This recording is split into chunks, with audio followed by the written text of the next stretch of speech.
just in time.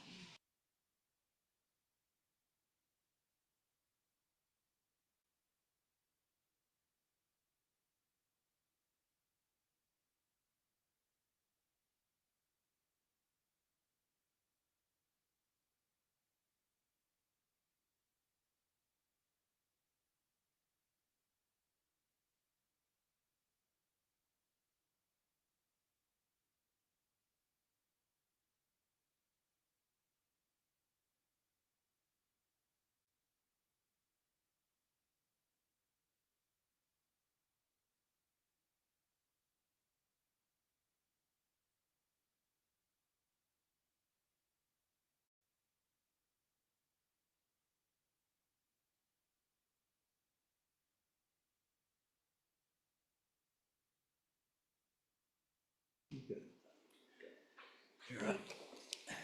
It's been a while. Yeah. Good evening, everyone. Thank you very much for being here. We're always very grateful when the community joins us for our meetings.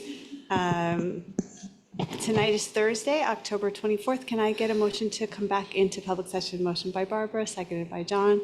All those in favor? Aye. Aye. 6-0. Excellent.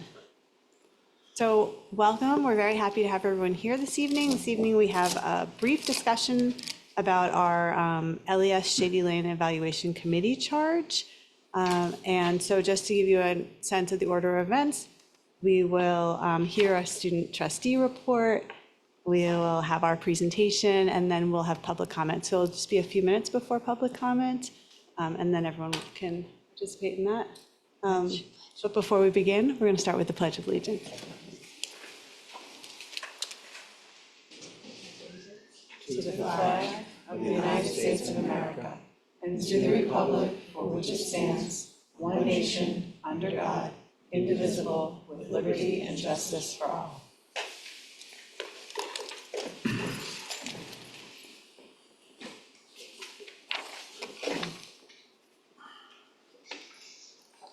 So we're going to start with any board announcements. I will look to my colleagues first if anyone has any announcements that they wanted to make. Just a quick thank you to the board and to the district for allowing Barbara and I to have a lovely day at the NYSBA convention on Monday. We were able to attend a variety of really interesting and diverse sessions, and we were able to enjoy lunch together, and it was a well-attended conference, and we both took extensive notes, which we will share with you soon. So thank you. Thank you for going. We appreciate it. We know it's trip into the city in time, and we appreciate you being there on our behalf. Thank you. Just good luck to all of our athletes as playoffs are beginning. So Good luck. teams are doing well, and we hope for the best.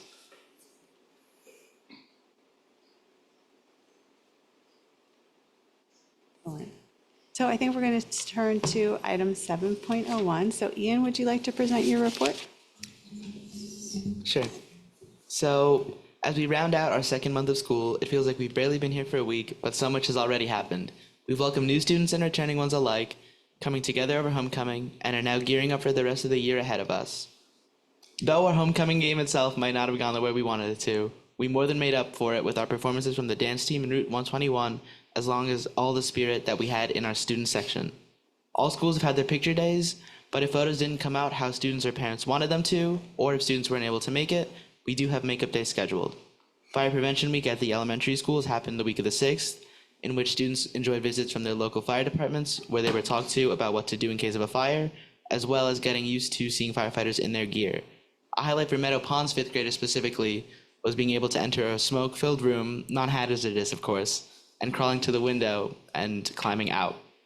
Across our district, we also had our early dismissal drill on the 11th, which went well, and gave students a taste of what it was like to have an emergency evacuation. Both Meadow Pond and Increase Miller students are enjoying their revamped wing space with adjustable seating, beanbag chairs, and improved lighting. Now on to Meadow Pond specifically, a new tradition of Forest Fridays have started with kindergartners that includes garden visits and nature walks. On October 2nd, they celebrated Custodian Appreciation Day, in which they took time out of their days to show the custodians how much they appreciated them. October 10th saw Meadow Pond's Harvest Day, in which students went to the garden, picked vegetables, and even started preparing them for October 11th's Soup Day, in which students got to enjoy soup made with the vegetables from their own garden. October 25th, tomorrow, they're looking towards a community meeting, Spirit Day, and then later in the day, their pasta night. Next Friday, they're going to have Max's Fright Fest, an annual Halloween celebration put on by the PTO. Moving on to Increase Miller, they celebrated Hispanic Heritage Month with a visit from the Phyllis Rose Dance Company, who performed a variety of dances from Puerto Rico, Brazil, and Spain. It's one of 6 cultural celebration events planned for the school year, and we can't wait to see what they have in store for the next of these events. October 18th was their pasta night, which also went very well and saw students serving pasta to parents and other community members. And on the 14th of November, they're looking to have their PTO 5th grade bingo. Moving on to Katona Elementary, they're having their PTO Halloween fair on the 26th. November 8th is going to see their PTO holiday food drive begin. November 14th through 18th, we'll have PTO book fairs. Moving on to the middle school now. September 10th saw John Jay Middle School be recognized as an Apple Distinguished School, meaning that we're using technology in an innovative and effective way to teach students and encourage them to pursue their passions. September 20th was our homecoming pep rally, in which students all gathered around to celebrate athletics and school spirit in general. September 26th saw 6th graders bond at BOCES over a challenge course, in which they were taken out into the woods to do a variety of team building activities. And on November 23rd through the 21st, our fall drama of Alice in Wonderland will be put on. Moving on lastly to the high school, we also had our homecoming pep rally on the 20th, as well as our club fair, which gave students a taste of all the clubs that John Jay had to offer and brought us together for our homecoming day. The next day, through a pep rally and inductions to the Athletic Hall of Fame. November 14th through 16th, we'll have our fall drama, The Dining Room showing, and November 14th will also be the opening night for our John Jay High School Arts Show. November 25th, we'll kick off our Thanksgiving week, in which we give thanks for what we have and try to give back to those less fortunate through food drives or other clothing drives. Lastly, in terms of student government, Lee John Jay had their conference on the 13th, which helped plan the club fair, as well as establishing a good connection with freshmen through freshman orientation. The club fair went as planned, went great, as well as, again, the pep rally and Athletic Hall of Fame induction. Lastly, for Campus Congress, we've broken up into 5 committees, those being curriculum, athletics, food, special events, and volunteer committees, on top of holding elections for freshman and sophomore representatives, with this year's freshman representative being Owen Danilowicz, and our sophomore representative this year being Samuel Katz. Thank you. Thanks, Ian. Thank you so much, Ian. It's always so great to hear about the schools. We appreciate your enthusiasm, and it's nice to hear about all the different events that are happening in our school. So thank you very much. Thanks for being here. So item 8.01 is just a report out from the LES Shady Lane Evaluation Committee, which will be followed by item 8.02, which is just a resolution regarding the charge of that committee. So I don't know if anyone. Ray or If you Grace. So, No, just kidding. yeah, So really, in here tonight, we're just asking for some more time, as we met initially with our committee there and looking at providing some committee information to the team regarding some of the related costs that may be involved with either adjusting where we're at right now with facility needs, roofing, and those elements. And so we just need some more time. So if we can extend the timeline for the report back, hopefully come back to that point in time with a solid piece. Again, working on what was in there last year, but what are the possibilities we can work within the constraints of the space, as well as the constraints of a fiscal operating budget we have as well too. So we're trying to look at those 2 components. So. I think we had a really good discussion with the committee at our last meeting, and the community members who are there are really helpful in that discussion as well. And We have a great group. we have a great group of community people, members. and the community's been really helpful. I just think we have questions that we need more information to answer. So we had hoped to be able to bring a recommendation to the board this fall. But I think the time we really need to get accurate and the appropriate amount of information really is going to require us to push later in the year. I don't know if anyone has any other questions. No, great.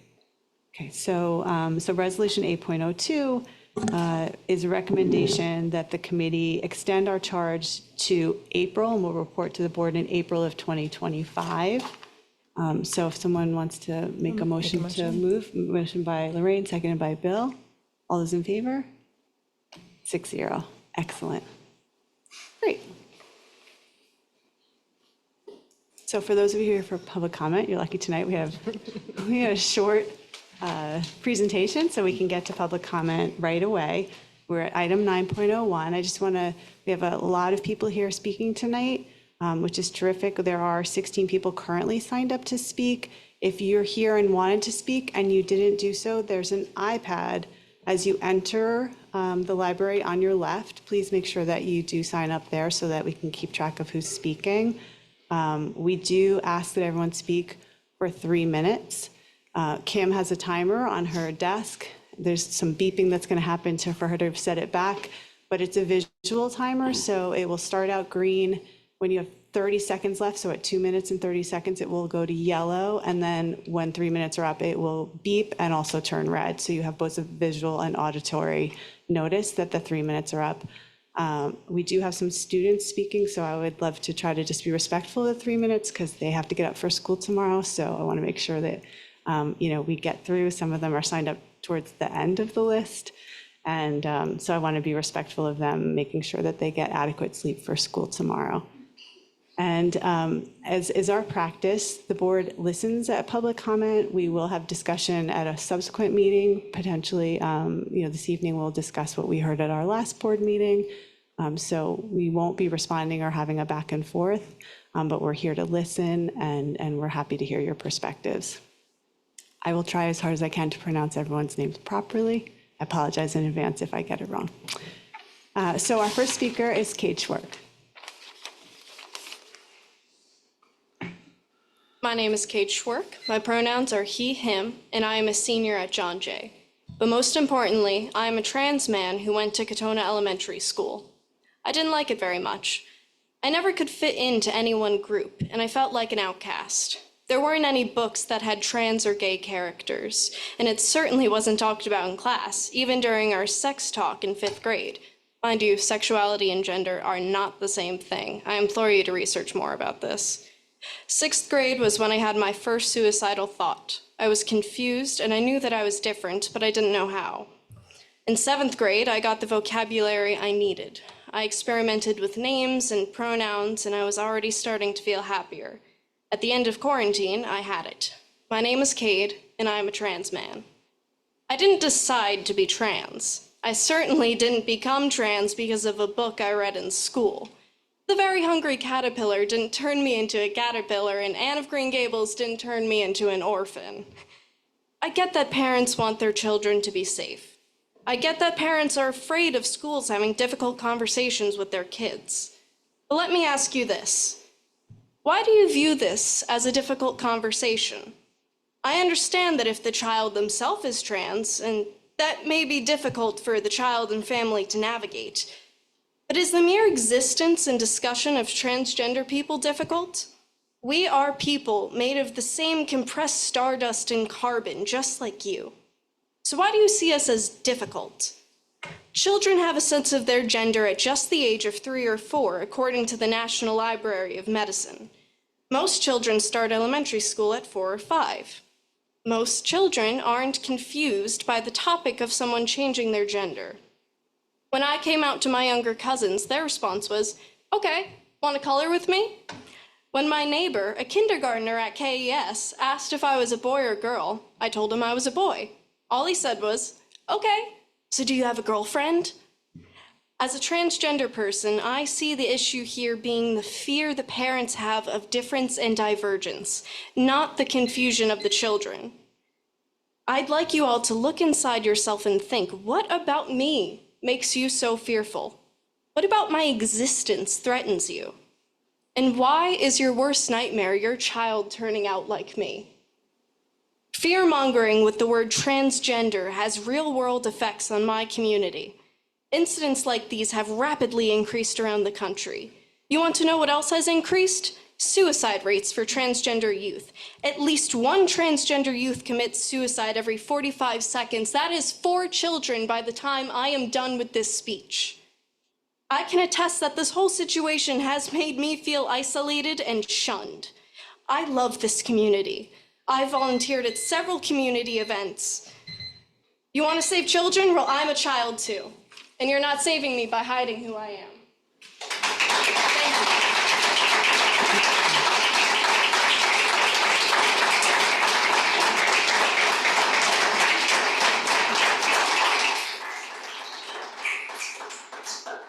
Thank you. Thank you.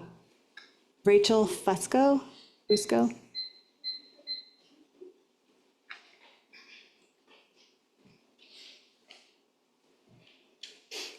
Hi, everyone. My name is Rachel Fusco, and I have 2 children enrolled in Increase Miller. I'm also a child therapist and a professor, where I teach graduate level courses in child development and treating suicidal youth. When I lived in California, I was a school counselor for all grades from kindergarten to 12th grade. Listening to the recording from last board meeting, I can empathize with the parents who are uncomfortable with conversations about gender diversity happening at school. Gender diversity is not a topic that most parents were ever formally taught about in school. But let's not disguise the discomfort about gender diversity and say that this is about transparency. This is about transparency regarding trans and gender non-binary literature. I want to know that my kids are attending a school district where administrators are educating families and not families regulating educators. Years ago, sex education was seen as an overstep for schools, a topic that should be left to parents. Parents were not comfortable with schools teaching anything beyond abstinence. But just like sex ed doesn't make kids go have sex, books that challenge gender norms do not turn kids trans. For years, queer and gender expansive youth have reported higher rates of suicidal ideation. In the 2024 National Survey of LGBTQ Youth, the Trevor Project highlights that affirming communities correlate with lower rates of suicide ideation and attempts. Previous surveys show that when schools use pronouns respectfully, gender expansive kids report significantly lower suicide ideation rates. The survey also highlights that this discussion about opting out of books featuring gender diversity make queer youth in our community feel unsafe. As a therapist, the number one question parents ask me is how? How do I have these conversations with my kids?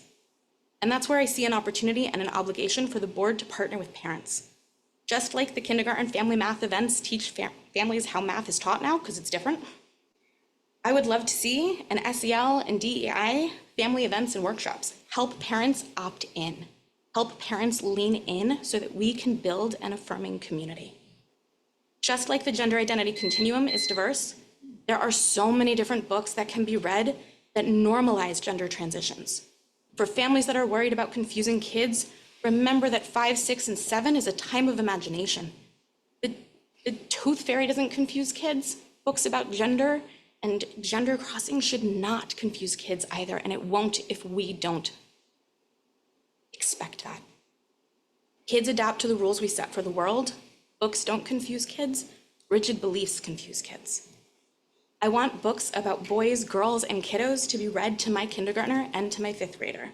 This is a choice that can save lives, and it builds a school climate that normalizes what my kid might experience one day, or their friends will.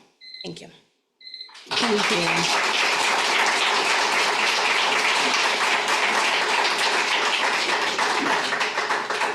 you. David Hartman.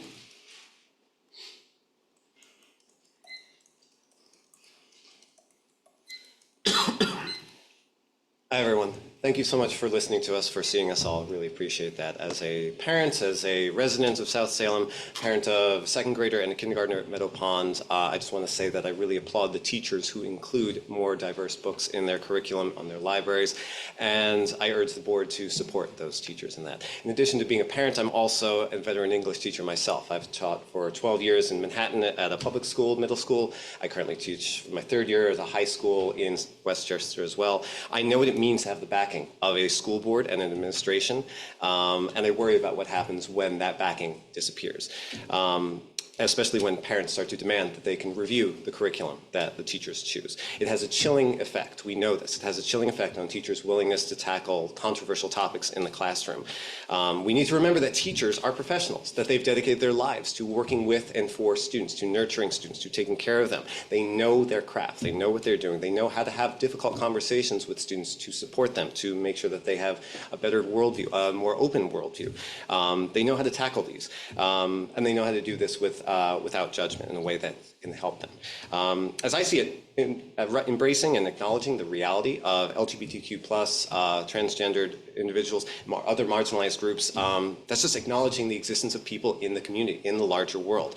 And more importantly, in the lives of our kids, in the lives that they already have, including our kindergartners. There are elementary schools and even kindergartners who interact with trans people on a regular basis. They're their older siblings. They're people in the community. They're folks at the library. They are fellow students, increasingly so. And that's their normal. That is normal. It would be a grave injustice to erase these people from the curriculum because some section of the population doesn't feel comfortable with that or doesn't have that immediate connection right there. We also do need to acknowledge that talking about this stuff with a teacher, with a guide in the room, that is what leads to better understanding. Kids are talking about this already. They're already having these conversations. They're having these conversations on the playground. Kids tease each other. They use sometimes homophobic slurs. They use the word gay to be an insult, right? They're having these conversations. That's happening no matter what. So I guess my question is to you, would you rather that they have this conversation, that they learn about that with an educator, with a guide, with somebody who is dedicated to this, or would you rather that they come home having been called a nasty slur? And that's their first experience with this.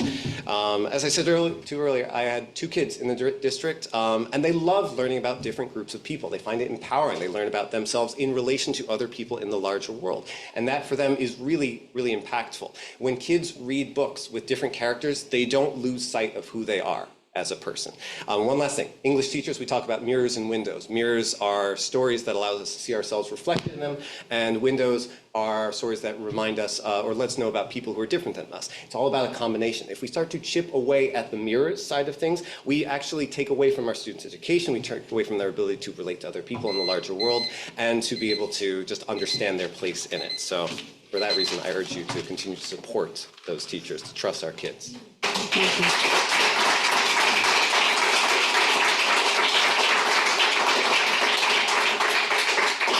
Susie Gensler. Hi, I'm Susie Gensler, and I'm actually going to read excerpts from a letter that a group of 106 parents signed and sent to all of you today.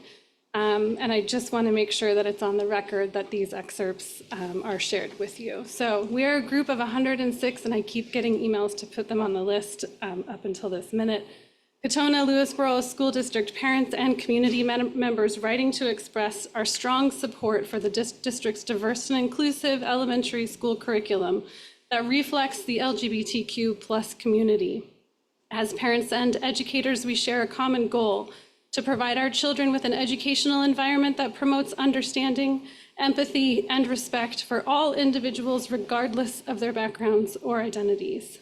It is essential that students are exposed to a wide range of perspectives and experiences, starting at a young age. This includes the representation of LGBTQ+ individuals and families in the books and materials used in our classrooms, starting as early as kindergarten, for several reasons. 1, promoting inclusivity and empathy. Children are naturally curious and open to learning about others. By exposing them to stories that reflect the rich diversity of our world, we teach them early on to value differences from their own lived experiences. When children see characters in books who come from different family structures, who identify in ways that may differ from their own, it fosters empathy and it in turn reduces prejudice.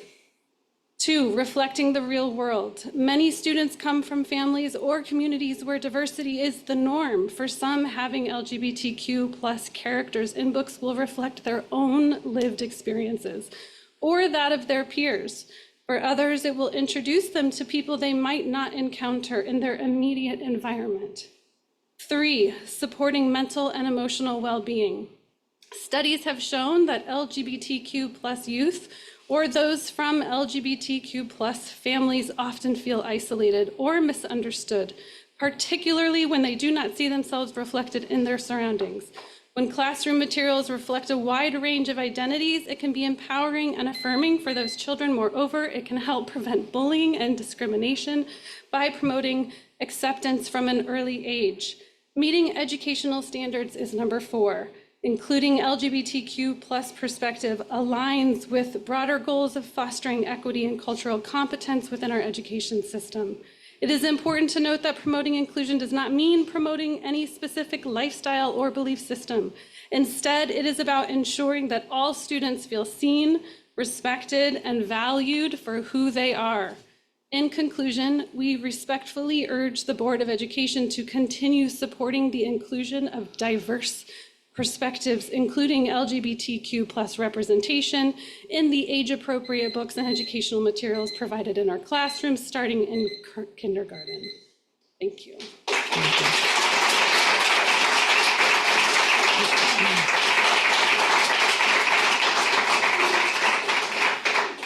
Joe Tomko. Excuse me. Good evening. My name is Joe, and me and my wife Susie have 2 daughters in the school district, a 2nd grader at Meadow Pond and a 6th grader at John Jay. I was present at the last board meeting, and I regret not standing up to speak following the prepared speakers when they was asked if anyone else had anything to say. I needed time to process. For those who could not make it that night, I wanted to share that there was no unilateral applause for that audience to the speakers that night. I don't believe they speak for a majority of parents in our community, shown by the output tonight. The strength of public education is that in its best form, it welcomes and represents the diverse makeup of its community. It does not recede in the face of criticism or censorship, but stands with the whole community. It represents and gives a voice to all. In its greatest moments, it moves our community, our society forward by moving our children forward, teaching them that fostering understanding and inclusion of others is not a moral quandary to opt out of. It's necessary to raise us all up. The natural acceptance, empathy, and caring inherent in our children is something we can learn from as parents. We have the opportunity through an inclusive school curriculum to build a better world for all children and their families. Not confine it by curating an exclusionary viewpoint, but showing them an inclusive world that celebrates their uniqueness while uniting us into a strong society. I would also like to take this opportunity to thank all of our teachers and school faculty, elementary, middle school, high school, for all they do to help our kids succeed in the classroom and help prepare them for the broader world that lies before them. Thank you. Thank you.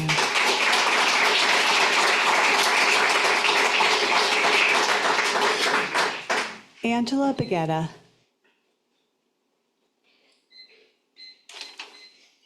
Hello, I'm a parent in the school district with one student at John Jay High School and another at Katona Elementary. I'm also a lifelong reader, the daughter of 2 public school teachers, and have worked in the book publishing industry for over 2 decades. And I'm here to speak in support of books featuring gay or transgender characters being in our classrooms and our curriculum. If you have a young person in your life, you've probably heard at some point the idea that books serve as mirrors and windows. Books are a window into the lives of other people. We each only have one life to live as ourselves. A critical way to build empathy and understanding for people whose lives are different from ours is to read books about them. Books about gay and transgender characters help all children understand that people with these characteristics exist in our world. It brings different lives into their still quite narrow realm of experience. It helps make them better friends, better classmates, and better citizens. These books also serve as mirrors. A Gallup poll released earlier this year found that between 6 and 7% of the US population identifies themselves as being somewhere on the LGBTQ+ spectrum. And research released earlier this month by the CDC quantifies that about 3% of teenagers identify as transgender or non-gender conforming. According to social science research, some transgender or non-binary people know as early as age 3 or 4 that they do not feel aligned with their assigned gender. This all means that in each of our elementary schools, there are probably, or I would say definitely, children who are questioning this part of their identity or feel like they might be different from their peers. Reading books starring characters who also have these identities is so important to help these students feel like they are okay, and in some cases will help them find language to talk to trusted adults about what they are feeling. There are also plenty of students in our school who have LGBTQ+ parents, family members, or family friends. These loved ones deserve to be seen and accepted through books as they are in our real lives. Age-appropriate books that feature gay and transgender characters chosen by the teachers, librarians, and other educational experts that work for our school district can only make our students more tolerant, empathetic, and well-balanced humans. These books also make students who belong to these groups feel more accepted and less alone. These should be among our goals when sending our children to public school within our community in the first place. They're certainly some of mine, and I fully support these books being in our students' and teachers' hands. Thank you. Thank you.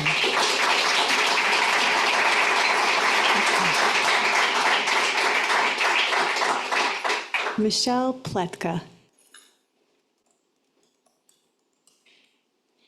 Good evening. My name is Michelle Pletka, and I'm the parent of 2 KES students. Like so many here tonight, I'm here to advocate for the inclusion of books that support and enhance a comprehensive education for our students. At the last Board of Ed meeting, one parent asked why books with trans characters should be included in the curriculum for the one potential trans child when the other 99 children are likely cisgendered. However, I believe this question misses the point of a robust DEI education entirely. Of course, representation matters. However, DEI education exists to confront and overcome the inherent biases we all have from living in our society. Racism does not result from Blackness. It is the result of society's animus towards Blackness and the weaponized falsities that are espoused against people of color. Similarly, transphobia does not exist because trans people exist. It exists because certain people are saying to trans people, I don't understand you and I don't seek to understand you. I would also like to challenge the notion that lessons including the LGBTQ+ community don't belong in an elementary school setting because they somehow strip away the innocence of our children.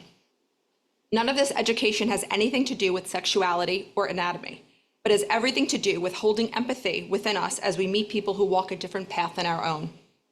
And yes, children can be kind and sweet and innocent, but they can also be cruel, both intentionally and unintentionally so. They can be creatures of id and impulse, acting out verbally or physically when emotions get too big. That is why we have social emotional learning in our schools. Our job isn't done when our children master the alphabet or their times tables. They must learn to navigate and coexist in a world with people who do not look like them and do not have the same values or interests as them. In fact, the New York State SEL K-2 benchmarks for students include that they, quote, recognize that others may experience situations differently from them, and that they, quote, express respectful curiosity about the history and lived experiences of others. If, in the furtherance of these goals, a kindergarten teacher chooses to read a book about a trans boy cutting his hair, or a book about a loving family with 2 dads, I support that educator's approach to these lessons. It is inappropriate for any one parent or group of parents to think that their particular values should impact how this learning is best approached. Finally, as an aside, I find concerns about the emotional impact of this learning grossly misdirected when our 5-year-olds, our kindergartners, are also being taught to hide from rogue gunmen because of America's unwaning epidemic of gun violence. What of their innocence when children across our nation have watched their friends and teachers die in front of them, or as they are forced to play dead to stay alive, or as they frantically text or scribble down goodbye notes to their parents when their schools are on lockdown? Perhaps we as a community can focus on these real threats to our children rather than creating false boogeymen in the name of family values. Thank you.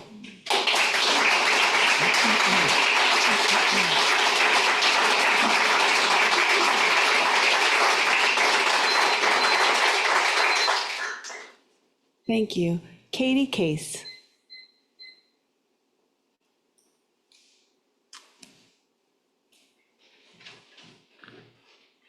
Good evening. I'm Katie Case, and I have children at John Jay Middle School and Meadow Pond Elementary. I spoke 2 weeks ago at the board meeting, urging the board to create more transparency and an option to opt out of SEL curriculum that parents prefer to teach in their own way with their own timing. I need to clear one thing up. Nobody, and I mean nobody, mentioned banning a book, which is all over social media right now. I strongly disagree with that. The book mentioned was purely the impetus to several of us deciding to approach the board to ask for more transparency after parents went to a principal and a teacher. We did not find the book developmentally appropriate for our own children. It was even mentioned as being a great resource for a family to going through a child transitioning. I see the school district statement that this book is not a part of curriculum, and that is correct. It was a supplemental classroom library book chosen by a teacher to be read in support of a particular child in a given year. I love Meadow Pond, and I have respect and love for the teachers and the administration there. I love they have such a big heart to make every child feel seen. I also think it's okay to love them and not agree with the way that everything's done. I am 100% in favor of every child feeling special, included, appreciated, and celebrated, but I also think it's my choice as a parent how and when I want to introduce more complex social issues. To me, ideal transparency would be a list of SEL curriculum books provided by the district, and also for the teachers to communicate with the class as supplemental books are going to be read. I realize that many of the supplemental books may be used as topics or situations occur in class, but I'd like to know ahead of time and be given the opportunity to opt out if I feel like it's something I'd prefer to discuss alone with my child.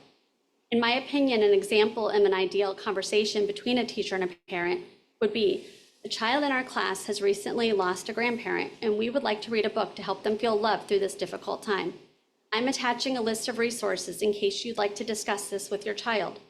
If you worry that this reading will upset your child, please feel free to opt out and use any of our resources to foster a discussion with them. I see that as a positive dialogue and discussion between educator and parent on many different subjects, a partnership. I certainly don't have all the answers, and I've talked to friends who've opened my eyes to some different thoughts, and I don't want any child to feel sad or left out or unseen.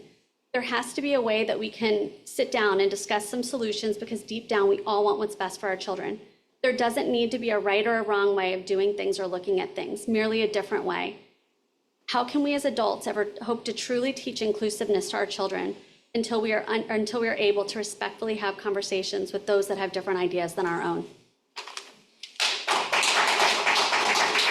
Thank you. Thank you. Tatiana Rozo.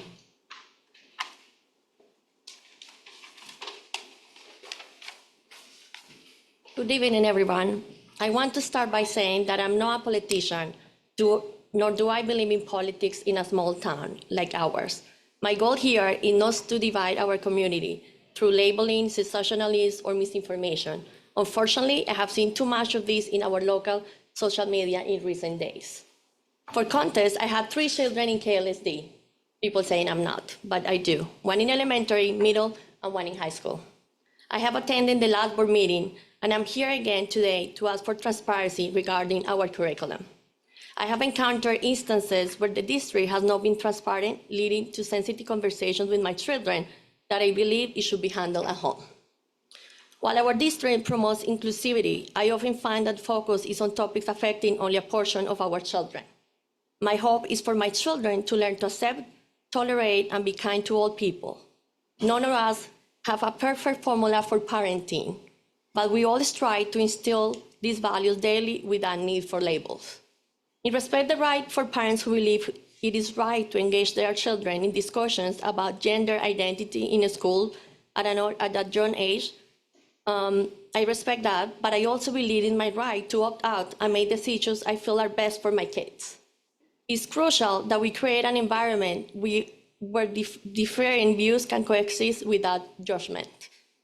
If we are discussing tolerance and respect, kindness should be extended to everyone, regardless of different viewpoints. Regarding the book we raised concerns about, let's consider where it is age appropriate for kindergartens. It could be confusing for them. While we all have our opinions, it's important to acknowledge that not everybody will agree, and that's part of the tolerance we strive for. Lastly, who is making decisions for our children? Parents, including myself, are simply requesting the option to opt out and for the district to communicate effectively and allowing us to make informed decisions. In closing, I believe it's vital to embrace difference and foster an environment where diverse opinions are welcome.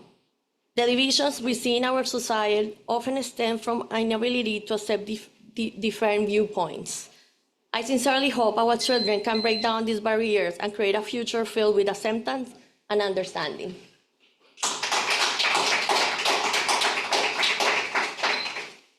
Thank you.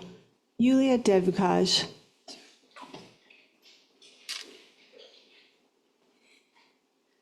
Hi, I have two kids in the school district in elementary school and middle school.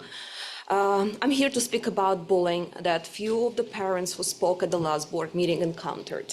Several wonderful parents came here 2 weeks ago and spoke about lack of transparency from the school regarding books and that are part of social emotional program.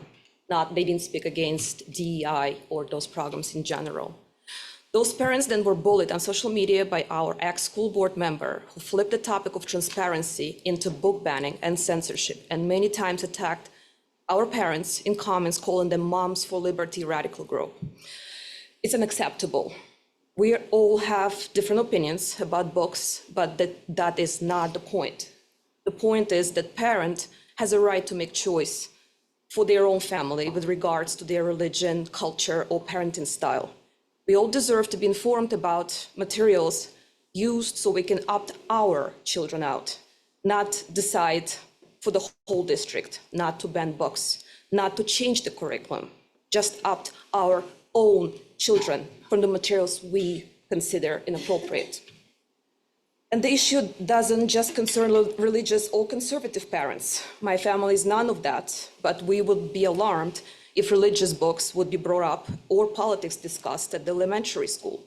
Transparency just gives us a chance to decide what is best for our family. As my mom friend mentioned the other day, there is a false liberal agenda happening at our schools. Apparently not everyone belongs.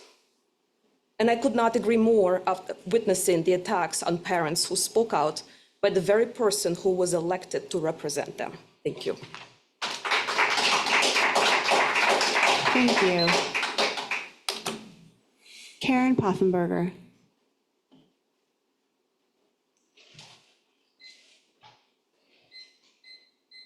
Hi.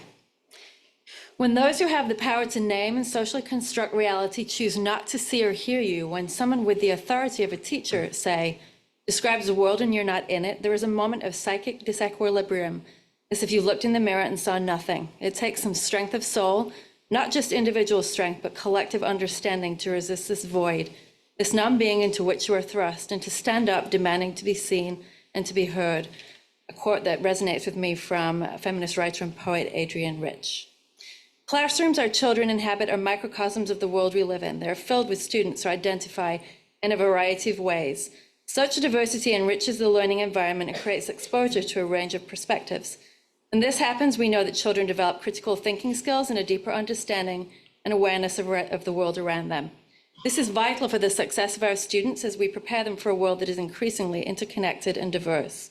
Since joining the Katona community a few short years ago, I have come to understand that the work of diversity, equity, inclusion, and belonging is a fundamental pillar of the school district's educational mission and is informed by the New York State Education Department. In May 2021, they adopted a robust DEI policy that articulated its expectation, quote, that all school districts and institutions of higher education develop and implement policies and practices that advance diversity, equity, and inclusion with fidelity and urgency. Representation matters. Imagine if you grew up never seeing yourself in books, content, language, or visuals in your school environment. You're effectively rendered invisible. If you've never experienced not seeing yourself, you have the luxury to remain blissfully unaware because you align with what society considers to be normal. When students learn it's okay to see, name, and celebrate differences, they become more empathetic, compassionate individuals.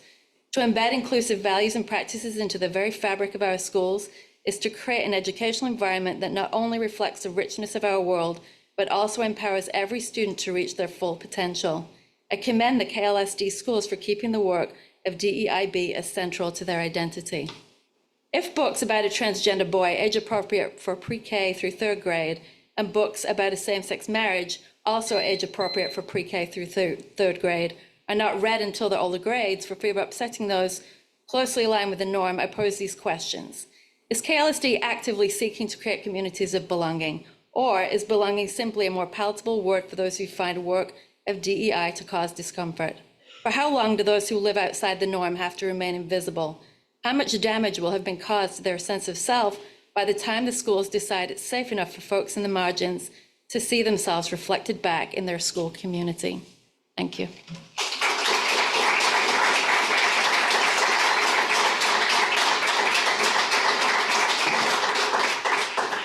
Thank you. Ian Witzman.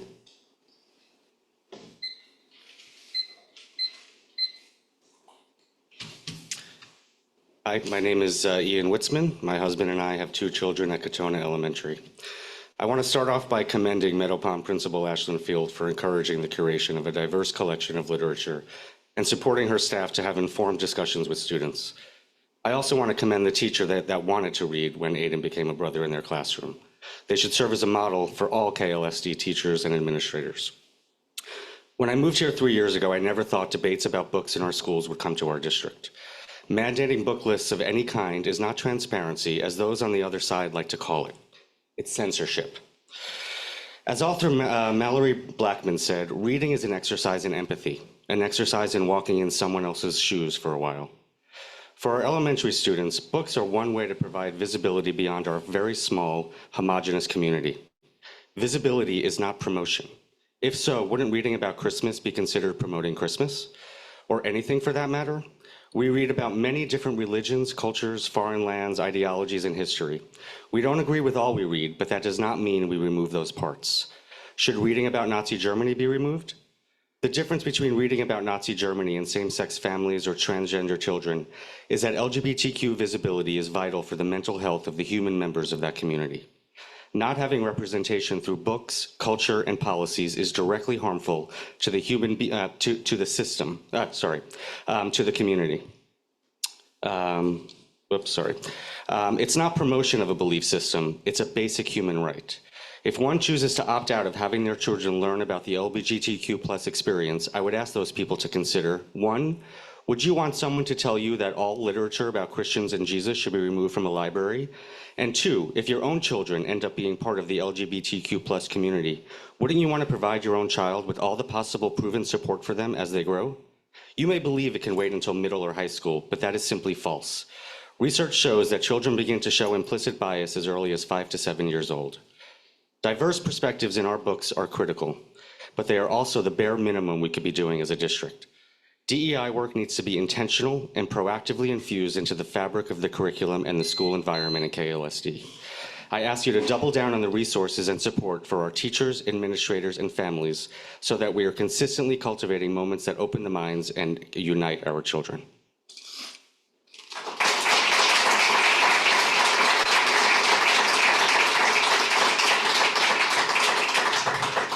Thank you. Jess Miato.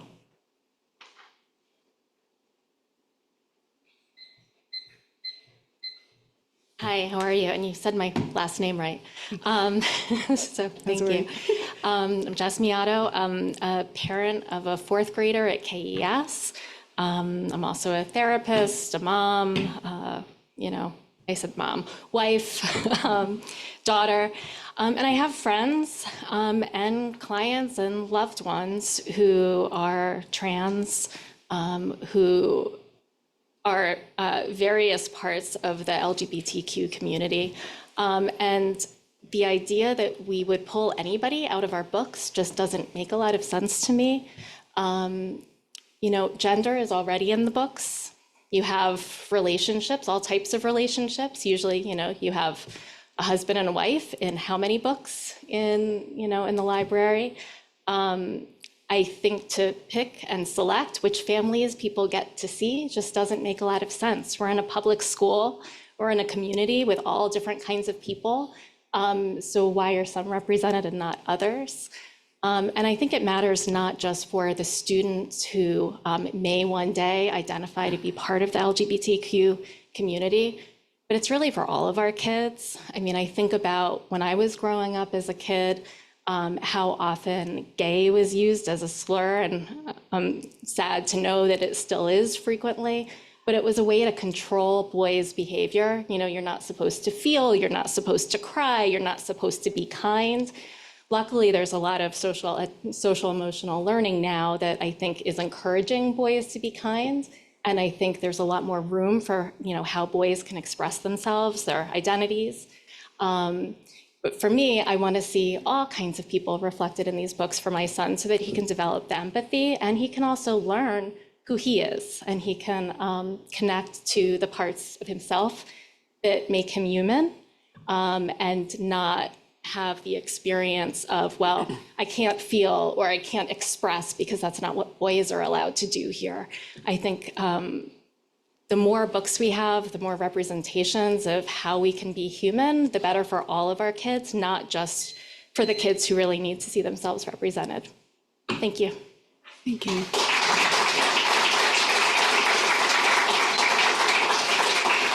Thank you. Nate Walton.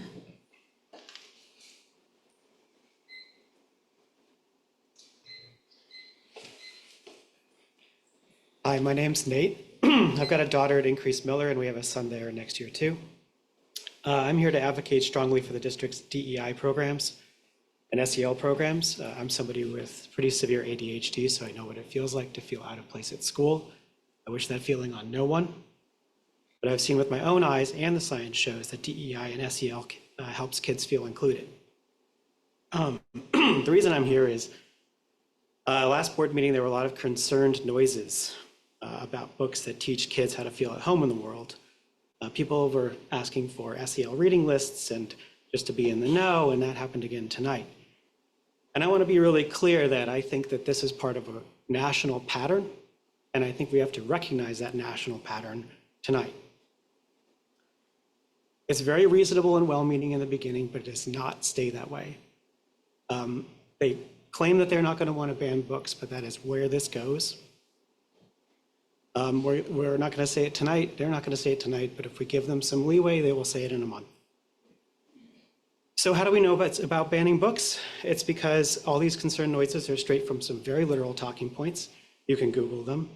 You can Google the phrases you've been hearing. There is a representative group with very national claims called Moms for Liberty, and they love to ban books. I think it's very important we understand who this group is and how these talking points progress. The SPLC is a nationally renowned group for tracking these types of organizations. And they say this: Moms for Liberty has nationwide chapters that combat what they consider the, quote, woke indoctrination of children by advocating for book bans in school libraries and endorsing candidates for public office that align with the group's views. They also use their multiple social media platforms to target teachers and school officials, advocate for the abolition of the Department of Education, advance conspiracy propaganda, and spread hateful imagery and rhetoric against the LGBTQ community. So I ask you, what would a group like this, or advocates for groups, for principles like this, suggest in exchange for When Aiden Became a Brother? Moms for Liberty recommends using the Making America Great to teach history. This is a book by a conspiracy theorist that portrays slave owners as the worst victims of slavery and claims that although the founders wanted to free slaves, most slaves were unprepared for lives of freedom. That's what we would get instead. This isn't about just asking questions. There is no real concern about how to talk about these issues, because for anybody who still wants to give the benefit of the doubt, I'd ask, why are they trying to ban books whose literal purpose is helping children and adults talk about these same issues? Thank you.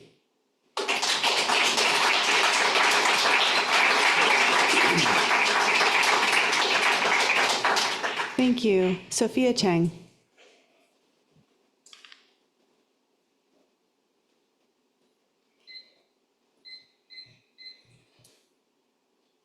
Hi, and thank you for taking the time to hear me tonight. My name is Sophia Chang, and I am a junior at John Jay High School. I am here not only as a student, but as a queer person and a trans ally. As a child, I was scared of a lot of things, mainly the dark and clowns. Today, I remain scared of the dark and clowns, but I have never been scared of a book. I am here tonight because there are people who are scared of a book. I want to start by saying this. Children are impressionable. They take note of how you act, what you say, and how you say it. But children are not stupid. Kids don't read a book about koalas and come home saying, guess what? I'm a koala now. Instead, they say, guess what I learned about koalas today? This is true of all things, including books about trans people. The goal is not to influence. The goal is to educate. I understand people have different opinions about topics such as queer identity, but I want to state a fact. Queer people are not something to fear. We are not something to protect your children from. Taking a book out of a classroom does not remove trans people from your child's life. It is inevitable for them to meet people different than them, which includes trans people. All you do when you remove a book from a classroom is fail to educate your children on the world they live in. This book not only educates kids, but it provides representation for children who are trans. Representation can be the difference between life and death. A 2023 study done by the Trevor Project tells us that roughly half the population of transgender youths attempted suicide in 2022. Imagine all the children feeling alienated, alone, and hopeless because of fear, hate, and lack of representation. There was a trans person in my elementary school who was trans. At the time, no one knew how to deal with it or what to say, and this person was bullied mercilessly by classmates and misunderstood by teachers. We didn't have books about being trans in our classrooms, and I often think maybe if we did, we could have been better to her. I could have been better to her. I still think of this person with guilt and regret. Had I known about trans people then, I could have been a friend instead of a distant stranger. Trans people don't want to turn your children trans. They want to live. Teachers don't want to turn your children trans. They want to teach. Children want to read not because they want to be told how to live their lives, but because they want to learn and broaden their horizons. Don't stop children from reading. Don't stop teachers from teaching. And don't stop trans people from living. Thank you.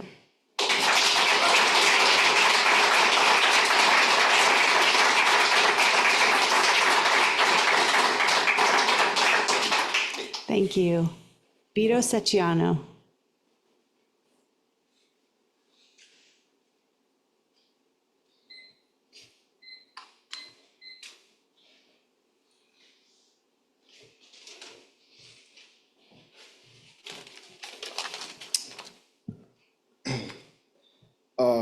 Thank you to the board for allowing me time to voice some of my concerns about some things that have been happening at Meadow Pond.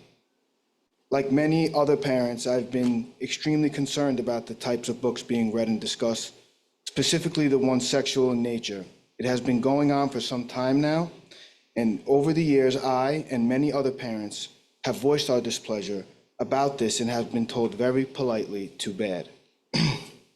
Meadow Pond is using its mission of prioritizing diversity, equity, and inclusion to also promote the teaching of sexuality to elementary school children. In the most recent case, a book, Worm Loves Worm, a book that alludes to gender fluidity, was read to my fifth graders class.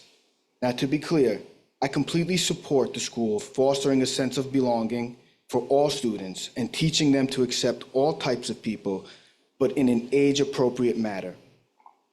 I would call into question the idea that an educator cannot teach equity, inclusion, cannot teach about acceptance and belonging without crossing into discussions about sexuality.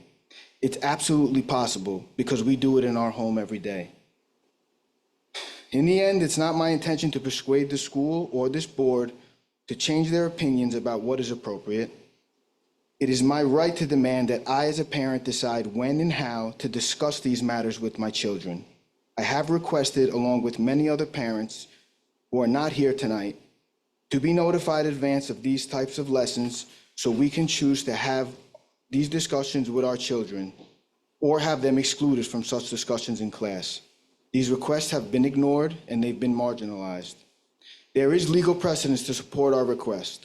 Recently, a federal court granted a summary judgment against the Mount Lebanon School District for teaching precisely these types of topics and not allowing parents to opt out. The judge stated, in elementary school, it is constitutionally impermissible for a school to provide teachers the unbridled discretion to determine to teach about non-curricular topic, transgender identity, and not to provide notice and opt-out rights based on parents' moral and religious beliefs about transgender instruction while providing notice and opt-out rights for other sensitive secular and religious topics. The judge found the school had violated the parents' 14th and First Amendment rights. So let's be clear, the district did not have the right to decide when and how these complex subjects are taught. The moral compass of our children come from their homes, and the school should focus on preparing them academically. I moved to this area largely because the school district was held to such a high regard. In the 4 years that we have been part of this community, I have watched several families leave the district because of issues like this. I have serious reservations about sending my youngest to Meadow Pond when she comes of age, and due to the fact that the teachers and administrators have displayed such disregard for so many parents' opinions, I ask the board to allow parents the right to decide when and how their children navigate these very complex social issues and restore faith in what is supposed to be one of the premier school districts in Westchester County. Thank you.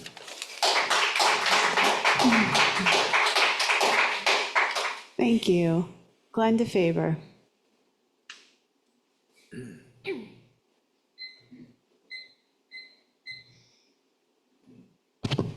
Good evening. I can't speak. Good evening, board.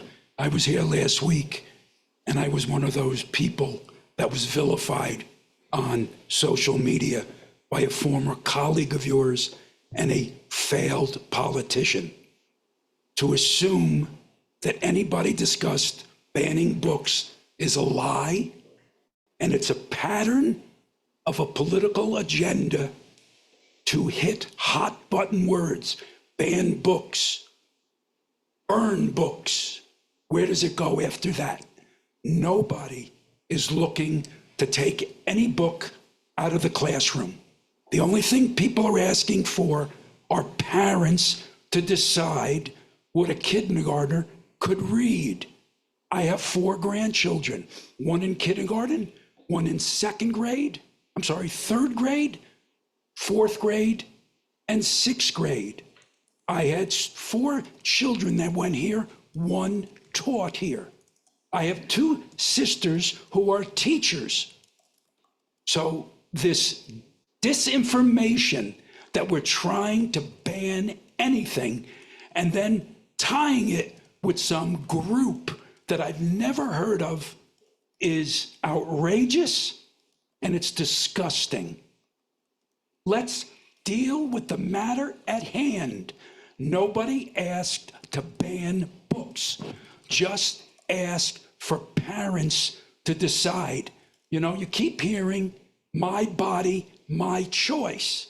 Why not my child, my choice? It goes hand in hand. That's all we ask. Transparency is the simplest thing to do, but it always seems the more people ask, the more things get hidden. So do yourself a favor, be transparent, and you won't have these problems.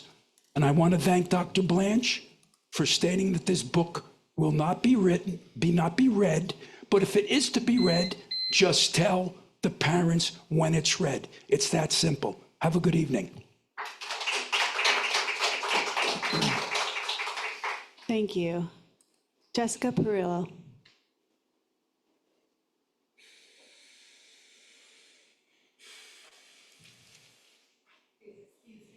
Take your time.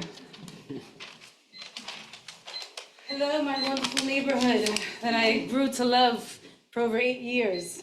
So I'm someone that I believe with my little Constantine, he's 7 years old. He's in Meadow Pond Elementary School. He loves everyone. He will be running for mayor, by the way. I know this. My oldest is 24. My middle son is 20. Both graduated from John Jay High School. Now, it hurts me because, again, like everyone says here, we are a community that we should love each other, care for each other. And everything that has to do with reading and research is always in books. And growing up in Brooklyn, it was very difficult for me. So to hear this here is very shocking because I believe that we take out the value of loving kindness with our children and compassion for one another when you do not allow differences to come together.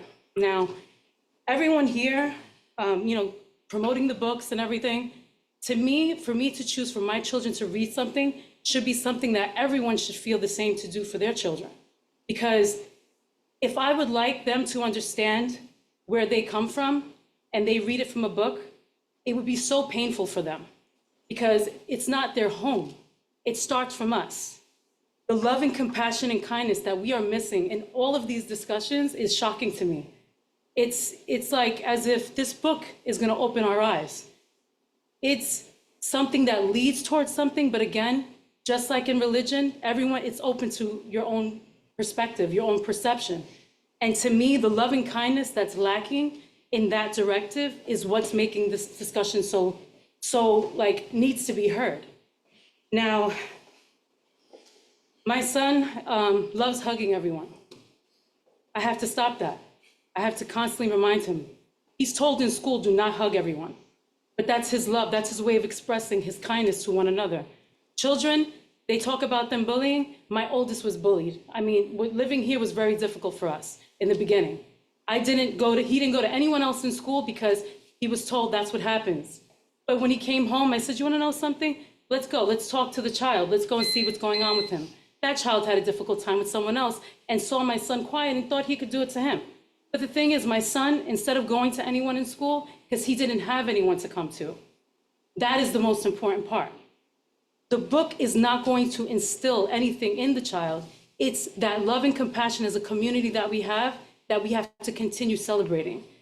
The books, please, educate everyone. I get sad just missing books that I grew up in to now learn that these books were something of a myth because now they're removed. And that was me growing up. I'm older. So to me, I feel like we can embrace each other a lot better with having these open forums without being adults that are, acting a certain way towards each other that feels like we cannot be inclusive. So to me, which I wrote this really quick because everyone had their points, I believe love is amongst all of us. I believe we can all express it. I believe we can all be a part of it. The compassion for anyone. No one has to judge or look at anyone as anything other than, hello, how are you? What is your name? Good morning. Sharing that with one another is what opens that dialogue. Mom, my son always tells me, Mommy, I love the rainbow flag. I'm like, okay, baby. Mommy, I love the color pink. Let's go and wear it. That's what we do at home. It starts at home. Whatever it is that the child feels, I believe as a school to learn together, to love each other with compassion and embracing the inclusivity starts from us as adults, allowing them to be free and talking amongst themselves. Children actually do better than adults half the time. They know how to play together because here we are having this discussion and, it should never be one against the other. It should be, okay, I understand you feel like this about a book. Let's go ahead and talk about it first as adults before my child comes to me and says, Mommy, I don't understand this, and feels like he's alienated because he didn't know about it, or I chose not to tell him about it, which to me and my family, they call us United Nations. I have everyone in my family and we love each other equally and we make fun of each other equally because we include each other and we love each other. So thank you. Let me just finish this up. So when you share in humanity, it's love and kindness, and it recognizes that to share in humanity in all people, transcending divisions and encouraging the celebration of diversity as part of the human experience means that you break down barriers at home and you, with compassion, accept the nature of loving kindness between each other, social and cultural and psychological barriers that can lead to exclusion and discrimination. So when you accept all together this way, it starts with compassion. It starts with love. It starts with kindness. Like I said, you can have the book. To me, I feel like it's something that if I want to sit down with my son, I should have the option to. And I feel like when I sit down with my son, I will have my friends, my family members to do the same. Thank you. Thank you. Angie Restrepo.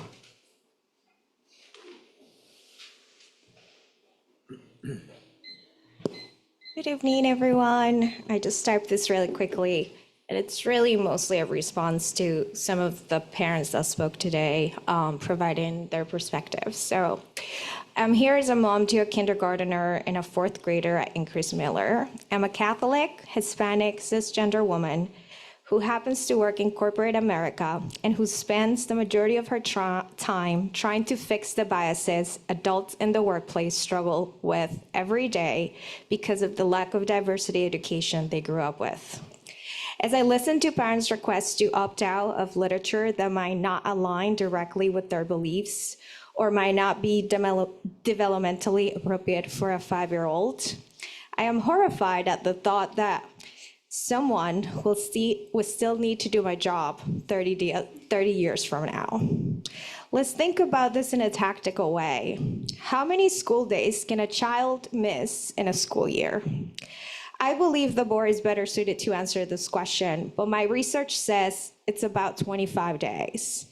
Are you saying my children's diversity and inclusion education is only limited to 25 days a year? Or are you willing to sacrifice your own child's learning experience because your fear of them learning about a girl who became a boy is that overpowering? I don't think either one of our children should miss out on the opportunity to learn. Thank you. Thank you.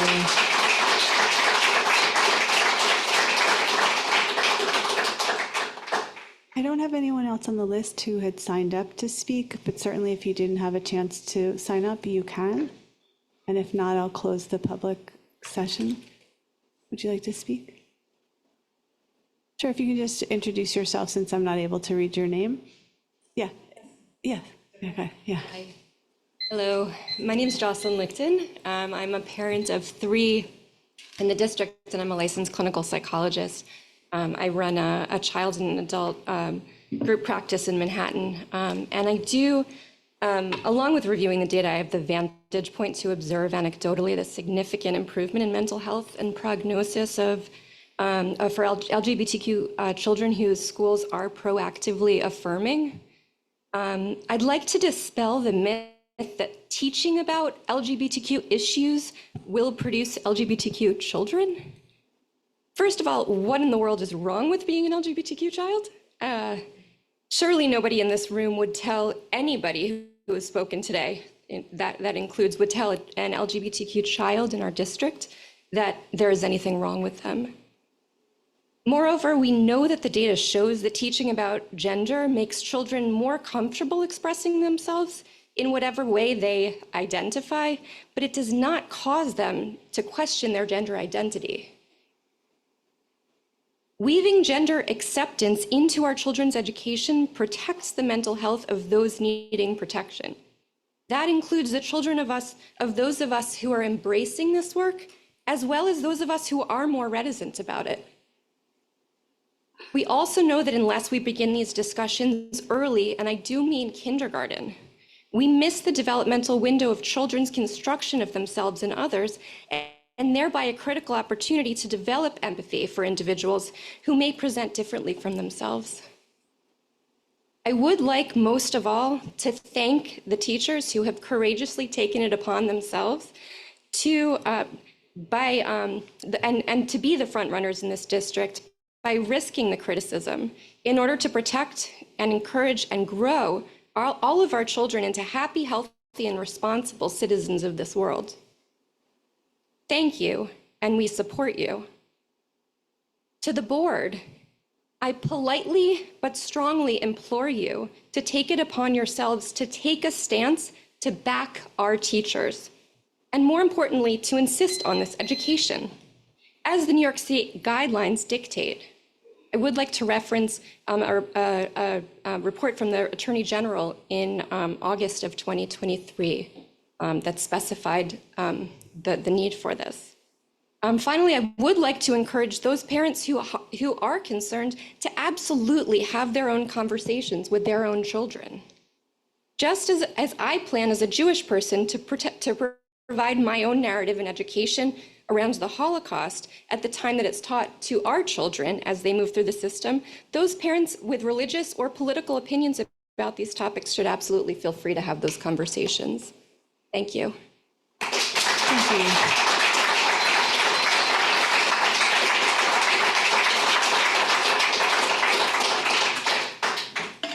Thank you. I'm going to close the public forum, and we're going to move to the consent agenda, and then we'll have some board discussion. Thank you very much for everyone who's speaking. Please leave whenever you feel comfortable. We don't think it's rude if you leave while we're talking.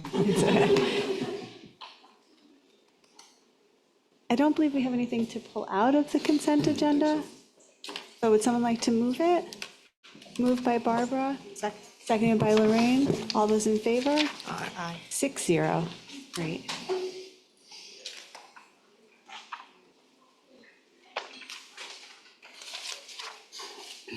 So we're at item 15.01, which is an opportunity for board discussion. And I just wanted to give us an opportunity if anyone wanted to reflect on what we heard at last week's meeting. I think I feel it's important to note that the board has supported budgets to enhance both our classroom and school libraries to ensure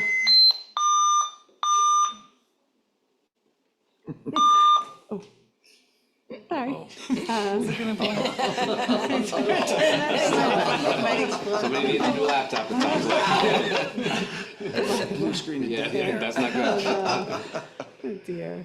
So the board, we, for several years, and we do mention it during budget season, have supported budgets that have ensured that our school classrooms, libraries, as well as our school libraries contain literature that give students opportunities to engage with literature and texts that reflect their identity. There's research that demonstrates that belonging uncertainty may result in disengagement and poor academic performance. And in contrast, a sense of belonging is associated with academic achievement and well-being. So this work, we believe, is an important precursor and a foundation to our students' success. So I think, that's something that we continue to support. Barbara, yeah. Thanks, Julia. I also prepared some thoughts and reflections that I wanted to share on the public comments that we received at our last board meeting. I think in our role as trustees, it's really important that we listen and thoughtfully consider different perspectives from the community. And regardless of whether we agree or disagree, all parents want what they believe is best for their children. So parents expressed concern about the book When Aiden Became a Brother by Kyle Lukoff. I read it, and I highly encourage every parent to read it. It's available on YouTube as a read aloud. Parents noted that the book introduces concepts that are complex and confusing for a young child. For those not familiar, the story depicts a child that is born and raised as a girl but does not identify as a girl. The child rejects their own name, their own clothes, their own bedroom. In time, the child tells his parents that he's a boy. His parents accept him and love him for who he is, and then he becomes a big brother. The book is about the simple concept that kids can be accepted and loved as they are. Transgender people exist, and transgender children exist, and they too are innocent and leave notes for the tooth fairy and wait for the elf on the shelf. And the experience reflected in the book is one lived by real families. The CDC just published the first survey with nationally representative data about transgender students. It found that 3.3% of high school students identified as transgender, and 2.2% is questioning their gender identity. It also found that these students, and I quote, experience a higher prevalence of violence, poor mental health, suicidal thoughts and behaviors, unstable housing, and a lower prevalence of school connectedness than their cisgender peers. Alarmingly, 1 in 4 reported attempting suicide in the past year. The study concluded that when schools take steps to implement inclusive policies and practices, the mental health of all students improves. This is why it's so important that our books reflect the various races, ethnicities, cultures, gender identities, and abilities in our community, so that every student can have books where they see themselves and their peers. As a Board of Education, we're accountable for every child, regardless of whether they fall within the 3% or 97% of any category we choose to see them through. At the end of the day, children are children. I also want to address the misperception that there's a lack of transparency about social emotional learning in Middle Pond, and that diversity, equity, and inclusion efforts focus disproportionately on LGBT issues at the expense of other topics, such as teaching kindness. The school's monthly Moosage newsletter describes in detail what's happening at school every month. For example, in September, the school-wide focus was on expectations: be responsible, be respectful, be safe, be kind, and on belonging. The book of the month was The Circles All Around Us, and the newsletter explained that we, and I quote, Chose this book because it's a perfect way to start a conversation about how to expand our worlds with kindness and inclusivity, even if it seems scary or uncomfortable. From September through mid-October, the school celebrated Hispanic Heritage Month with a beautiful mural, enrichment programs, and an episode of the new We Belong Wednesday segment in the Meadow Pond Morning Report. In total, the school honors 10 different Heritage Months: Black History Month, Women's History Month, International Day of Persons with Disabilities, Autism Awareness Month, Military Appreciation Month, National Adoption Month, and Pride Month. The school has also done a great job encouraging and rewarding positive behavior through the Musmula program and monthly school-wide assemblies, and in helping kids to learn to identify and communicate their feelings through the Zones of Regulation framework. And these are just a few examples. I want to take a moment to express my support for our teachers, librarians, support staff, and administrators. These are dedicated public servants, many with long tenures, having educated generations of people in this community. I implore our parents to please be thoughtful before suggesting, as happened last week, that our teachers are pushing an agenda or pushing ideologies. Our teachers are well-trained and fully capable of determining if books or other materials are age-appropriate and suitable for their class.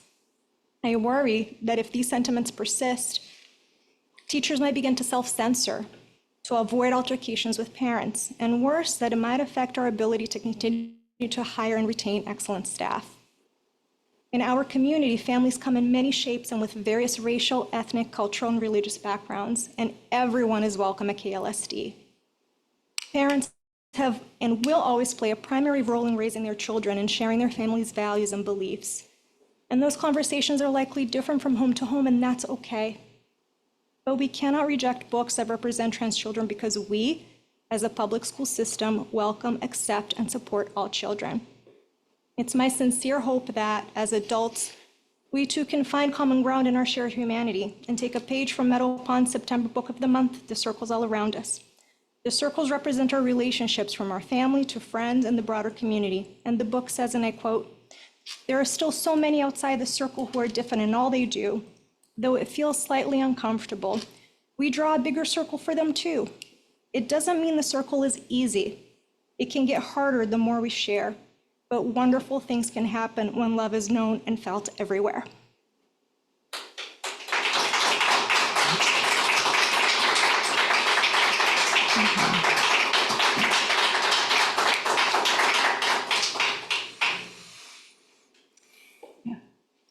I think I would just like to take a step back and think a little bit about what happened at the last board meeting and what we've experienced tonight, and share a perspective that when an issue of this nature arises, I think it is an opportunity for us to reaffirm, as you did, which I really appreciate in your remarks tonight, and as Barbara did as well, our commitment not only to DASA, but to all that has changed in the past few years with the culturally responsive sustaining framework, and New York State itself providing an imprimatur to public school districts to adopt policies, Board of Education policies, that support the work of diversity, equity, and inclusion.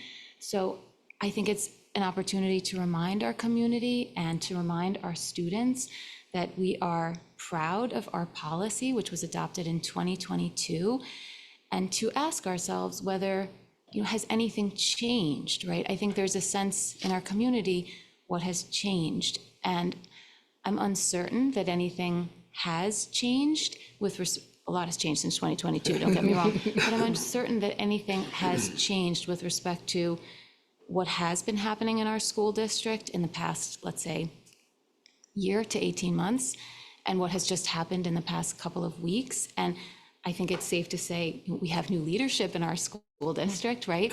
And I think this is an opportunity to reassure the community that we have a superintendent who not only supports Katona Lewisboro's commitment and our board policy dedicated to diversity, equity, and inclusion, but I can't help but just be reminded, because it's a segue from Barbara's comments, that our superintendent himself shared the very book you just cited about circles with our Board of Education during his conversation with the Board of Education shortly before his arrival in the district. And so my sense is that in between the last meeting and this meeting, there was a newspaper article that perhaps created a feeling of fear, rightfully so, within our community that something is changing. And so from my perspective, as just one board member, tonight's an opportunity to share that nothing is changing, and that in fact we are as dedicated, always in an ongoing manner, to all of the underlying work and principles that motivated this board to adopt this policy in 2022. And I hope that that's just, a little bit of helpful clarification in what feels like a very confusing moment between, comments we heard last time and this time. And the last thing I'll say is that I think that what our community needs, more than what I'm about to say. I can't pretend to know everything the community needs, but needs to feel that we care about all of our children, we care about all of our families. And if some families are feeling that they have a perspective that is somehow being dismissed by a building, then that's something we can work on. We can work to ensure that everybody feels heard. And I think it's very important for us as a board to think about how to unify our community at a time like this. I sense that, parent against parent, and that's not good for any of our kids. And we all, I know, agree on that. And so that's something for us to think about, how we as a board can serve as a unifying governance body in this moment when we don't want to devolve into parent against parent. Thank you. And I just want to, one thing I do think was interesting tonight, and I think we are trying to help our children decide how to navigate social media. And so I don't go on social media, so I don't know what was happening on social media, but I think it's really important to remember that talking to people in person and listening is going to always be much richer and more valuable than exchanges in social media world. And so I hope that we can help our parents can help model that for our students, and especially our younger students who maybe are just initially engaging in social media. Like it is, it's just not a place to have productive conversations or dialogue. So, yeah. I just want to say how proud I am of our administration and our educators that we have entrusted our children to with how they deal with difficult topics, and how we added belonging to the DEI initiative a few years ago. And I think belonging is such an important topic. My third child's about to graduate, hopefully, knock on wood, this year.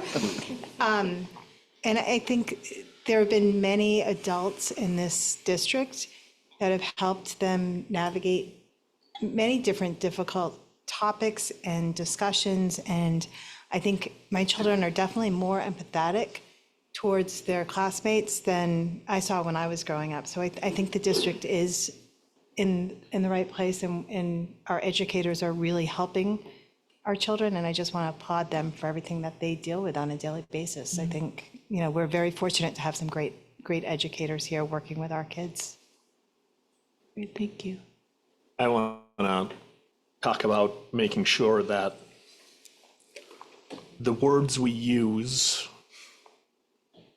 don't become negative for the students, and that's what we're here for. We're here for the kids. And when we have these conversations, and I want to stress the word conversation, not debate, we have these conversations not using words such as, that I've heard over the last couple weeks, complex or unique, because these kids aren't complex, they aren't unique. They're one of many, but you're making them feel alone when we use these words. And will never be normalized. It will never be normalized if they're put into a box such as complex or unique. It's not. And my own personal pet peeve is the word tolerance, because I can tolerate hot, I can tolerate cold, I can tolerate a long meeting. I don't ever want to tolerate who somebody is, because that's who they are.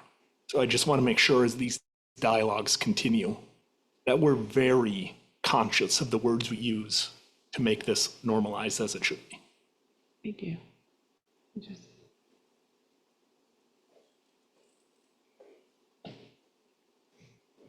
Thank you. So thank you, and I appreciate everyone taking some time to think about our discussion last week, and certainly in board dialogue in the future, we can talk about things we've heard tonight. But I'm going to move on to future meetings. There's a long list. Okay, ready. So tomorrow morning at 9 a.m., our policy committee will be meeting in the district office conference room. Next Friday, November 1st, the sustainability committee will be meeting at 8:15 in the district office conference room. The Thursday after that, November 7th, is our next Board of Education meeting at 7:30 here in the high school. And following that, on Wednesday, November 20th, there'll be a finance committee meeting at 7 p.m. in the district office conference room. On Thursday, November 21st, we have our Board of Education meeting here in the library at 7:30. And the Friday after that, there's a policy committee meeting at 9 a.m. in the district office conference room. And Ray, I know you wanted to make some comments. Oh, sure, thank you. Just wanted to start with kind of the topic tonight, and I thought it'd be best to align if I started with our meeting at the last board meeting, where there's some discussion here, and then as a superintendent of schools, there was a query that came from the paper and asked me to kind of provide some feedback there. So I know that I have received some communications from our community members and some of our faculty team. So if you had a moment to read that paper, I provided a direct quote in there for me with the intent that I would not be misunderstood. If you go back and read that, you will see elements of my quote were pulled out and put up top. One of the things that if you look and you realize, and maybe from our own experiences, that an institute on study of journalism recently identified that approximately 51% of people actually finish an article. And so it's kind of important. And so that's why I've always proceeded to do that anytime something has come to me. Been doing this for almost 20 years as superintendent. It's the first time that has taken place to me. So I just wanted to take that piece back to you and say where the part that was taken out of my full quote kind of spoke about one element that is identified here, is that the idea that we appreciate, actually that's the full piece. Let me go back to the top here. I don't want to misquote.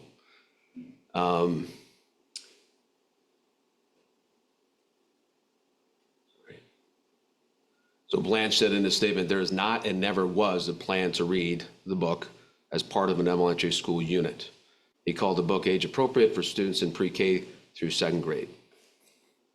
You may be familiar with Garrison Keillor, kind of a public radio person. His quote was always the rest of the story. So let me read to you the bottom of the full quote. Here is the full quote. We appreciate that parents take the time to share their views with the Board of Education and school administrators. Our goal as a district is to foster a partnership with families and share relevant, reliable information. It is important to note that there is not and never was a plan to read when Aiden became a brother as part of an elementary school unit. The book, considered age appropriate for students in pre-K through second grade by the School Library Journal, is one of many in a classroom library that is used to respond to and support the particular children in a teacher's classroom in a given year. These age appropriate books are used to provide windows and mirrors into lives of students and those of their classmates to foster understanding of and appreciation for our unique situation. I think that describes quite a bit different story, and disappointed that if we're on the average readership, only half of our parents got to read the top part. So I want to make it very clear that this team, our leadership here, is in support of all of our children. And in relationship to that, one of the things as I've been doing the visioning work is that a clear statement that continues across all of the conversations with parents and with kids and with faculty is all. This isn't some, it's all but one, it's all. Doesn't matter what the content is, it may be how to support students academically and socially and emotionally supportive, but the idea is about all.